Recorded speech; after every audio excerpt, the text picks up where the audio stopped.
Now we will discuss selective alpha 1 blocker. मतलब alpha 1 blocker है लेकिन सेलेक्टिव, मतलब सिर्फ अल्फा 1 ही ब्लॉक कर सकता है, इसीलिए नाम पड़ा सेलेक्टिव अल्फा 1 ब्लॉकर।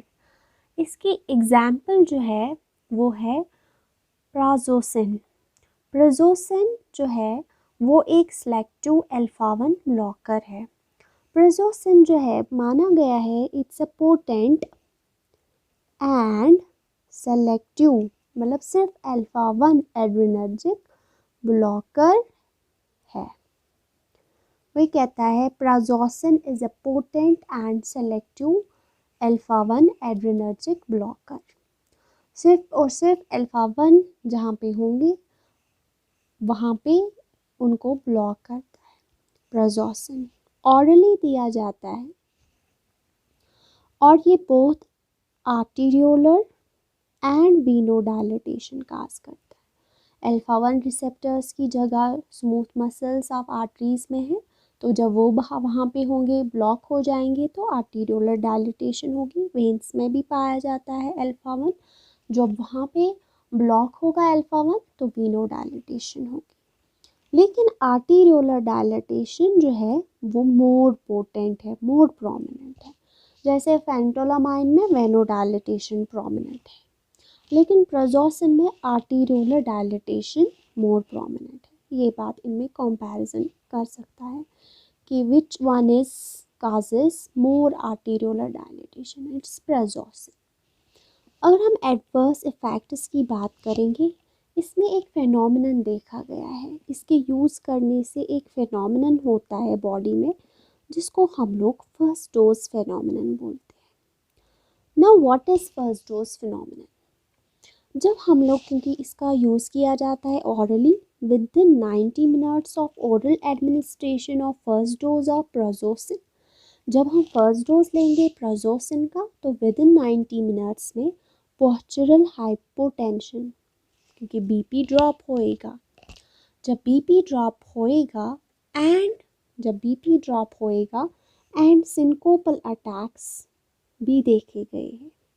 जब हम इसको ऑरली देंगे तो इसमें फर्स्ट डोज फिनोमिनन देखा गया है। So what is first dose phenomenon? It is nothing but it's development of postural hypotension and syncopal attacks within 90 minutes of oral administration. Therefore, initial dose अगर देना होगा वो हम स्मॉल देना होगा। 1 mg मिनीप्रेस के नाम से बाज़ार में मिलता है, 1 mg का टैबलेट दे सकते हैं। और ये सब हाइपोटेंशन और सिंकोपल अटैक्स को कम करने के लिए इसको दिया जाता है एट बेड टाइम दीजिए। हाइपोटेंशन भी कम, मतलब उसको भी हम लोग फील नहीं कर सकते और सिंकोपल अटैक्स को भी फील नहीं कर सकते, इसलिए बेड टाइम को बेटर रहेगा प्राजोसिन का यूज़ करना। अब इसके यूजेस क्या है? मेनली प्राइमरली इसका यूज़ एंटी हाइपरटेंसिव पेशेंट्स में दिया गया है। एंटी हाइपरटेंसिव है प्राजोसिन। एक और डिज़ीज़ है रेनॉल्ड्स डिज़ीज़, याद रहे रेनॉल्ड्स डिज़ीज़। रेनॉल्ड्स डिज़ीज़ में हमारी बॉडी के सर्टेन एरियाज़ जैसे फिंगर्स हुए, जैसे टोज़ हुए, तो in response to cold or in response to stress, जब उनको स्ट्रेस लग जाता है, कोल्ड लग जाता है, तो उनमें वैजोस्पॉज्म होता है। इस वैजोस्पॉज्म को ट्रीट करने के लिए हम लोग प्राजोसिन का इस्तेमाल करते हैं, इसलिए बोलते हैं कि इसको रेनॉल्ड्स डिजीज़ में इस्तेमाल करते हैं, रेनॉल्ड्स डिजीज़ में। दूसरा है benign hypertrophy of prostate.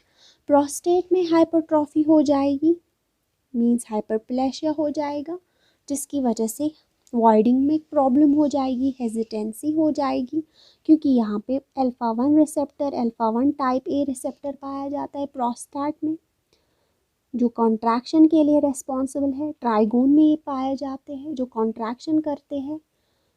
Voiding में प्रॉब्लम हो सकती है अगर बेनाइन हाइपरट्रॉफी होगी प्रोस्टेट की।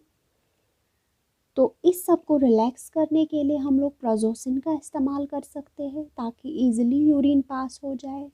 जो बेनाइन हाइपरट्रॉफी और प्रोस्टेट BHP के सिम्टम्स हैं उनको रिलीव करने के लिए हम लोग प्राजोसिन का इस्तेमाल कर सकते हैं। मेनली इसका डोज जो है वो 1 mg बहुत कम डोज में इस्तेमाल करते हैं। ये था selective alpha 1 blocker prazosin. Thank you.